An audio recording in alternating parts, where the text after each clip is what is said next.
आदाब, मैं हूं मुमताज आलम रिज से बात करूंगा अतीक अशरफ और प्रयागराज की। जी हां, उत्तर प्रदेश प्रयागराज से एक बड़ी खबर आई है। जी हां, ये खबर तो आपने सुनी होगी शाइस्ता के बारे में कि शाइस्ता ने अपना गैंग बना लिया है और उन्हें माफिया करार दिया है और प्रयागराज पुलिस ने इसी के तहत एक नई एफआईआर दर्ज की। लेकिन एक और बड़ी खबर आ रही है। खबर यह है कि पिछले 23 दिनों में 23 धमकियां प्रयागराज पुलिस को मिली और ये धमकियां बॉर्डर से आ रही हैं, यानी जम्मू कश्मीर में जो पुंछ का इलाका है वहां से धमकियां आ रही हैं। और ये जो ट्विटर हैंडल है उसके बारे में जब जांच की गई तो पता चला कि उस ट्विटर हैंडल जो है उसका नाम है द सज्जाद मुगल। वहां से ये पूरी धमकियां जो हैं चल रही, जिसमें कहा जा रहा है कि नस्ल खत्म नहीं है, यानी अभी नस्ल खत्म नहीं हुई अतीक अहमद की। फिर कहा है कि बेटा भी जिंदा है और इसके बाद ये कहा गया है कि ये जो कुछ हुआ है, अतीक का जो कत्ल किया गया है, इसका बदला लिया जाएगा।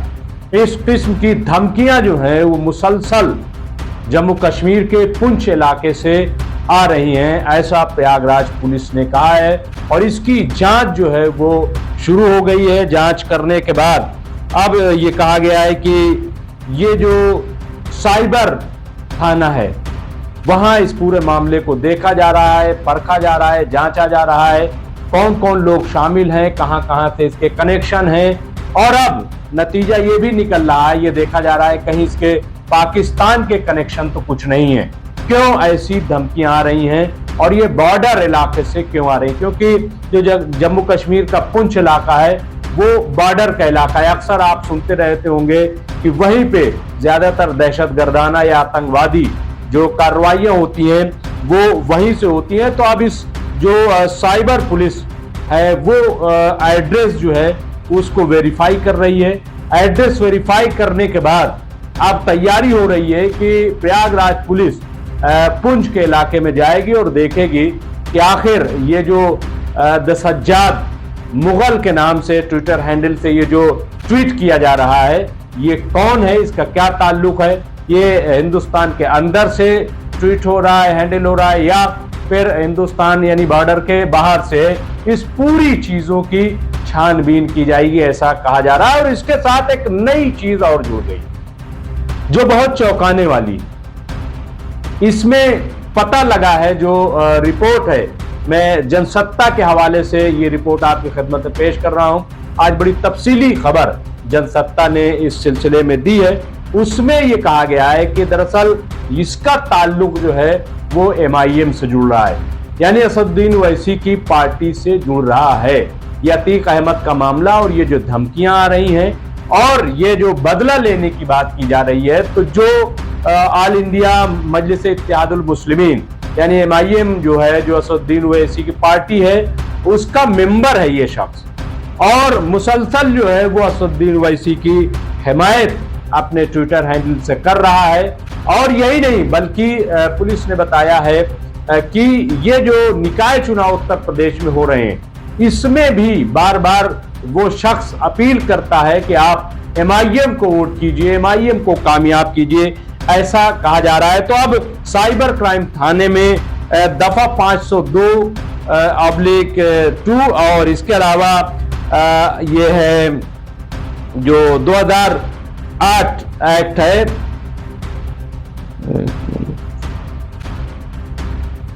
हाँ, ID एक्ट 2008 और धारा 66 के तहत इस पूरे मुकदमे को दर्ज किया गया है और इस पूरे मामले की अब छानबीन शुरू हो गई है। देखिए, अगर आप ये कह लें कि साहब ये ओवैसी की पार्टी की हिमायत की जा रही है जैसा कि इसमें आया है, तो एक नई चीज सामने आई है।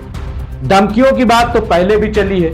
इससे पहले जब चुनाव हुआ था तो आपको याद होगा कि जो इनका बेटा है उमर अली, उसकी जानिब से एक लेटर भी सामने आया था, लेटर पोस्टर बना करके चिपकाया गया था और उसमें भी अपील की गई थी कि आप जो है भाजपा और समाजवादी पार्टी को वोट मत दीजिएगा, ऐसी अपील की गई थी। हालांकि यह नहीं कहा गया था कि फिर वोट किसको देना है, कांग्रेस को देना है, बीएसपी को देना है, किसको देना है।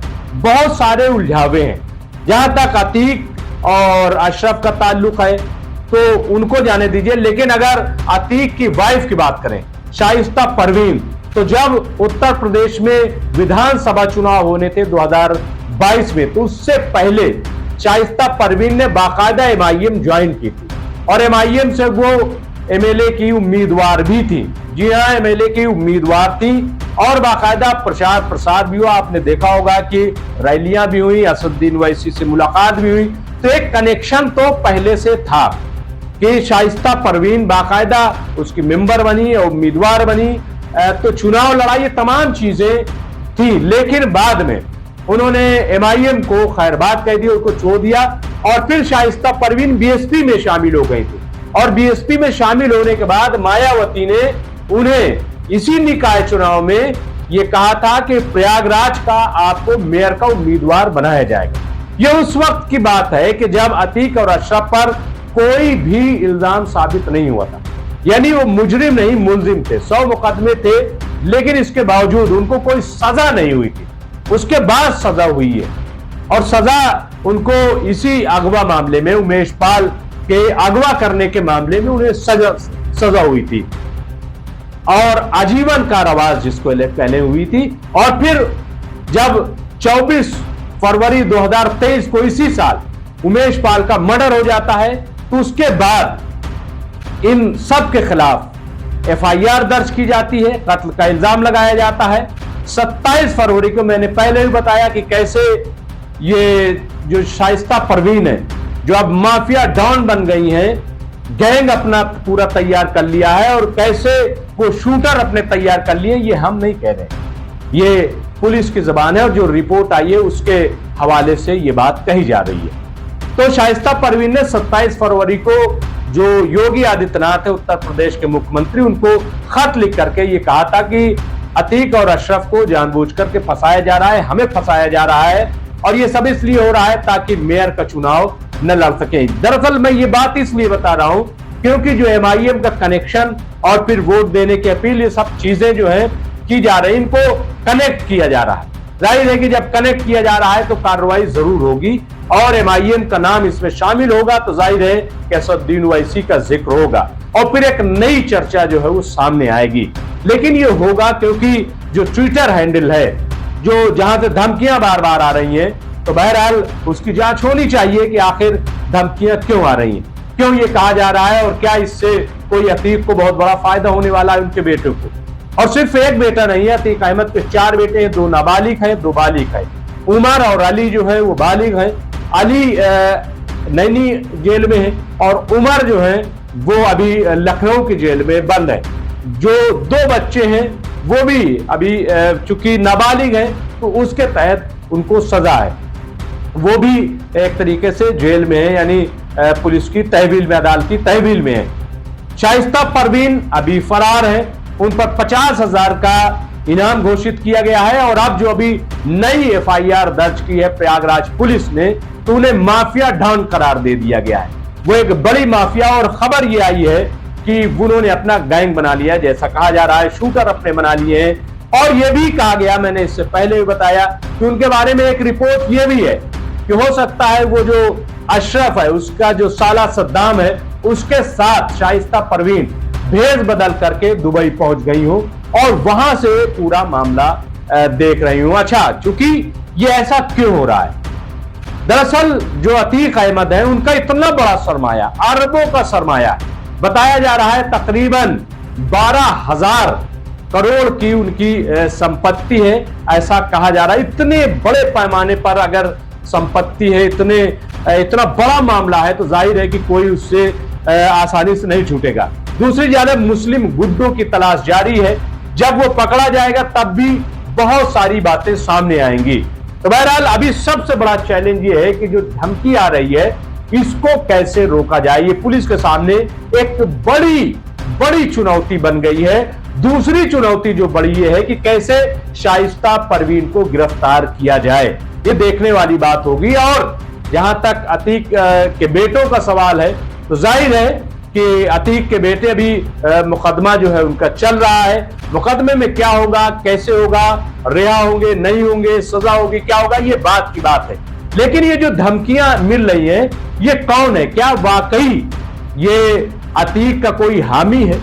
क्या वाकई जो है अतीक का बदला लेने की बात ये सही कर रहा है, या फिर कोई अतीक के बेटों के खिलाफ ही कोई साजिश हो?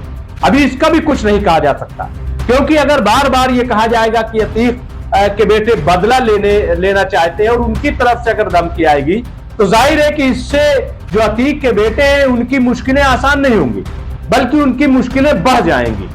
तो क्या कोई ये चाहेगा, उनका जो अतीक का चाहने वाला, कि उनके बेटों की मुश्किलें बढ़ जाएं, या वो ये चाहेगा कि उनके बेटों की मुश्किलें आसान हो?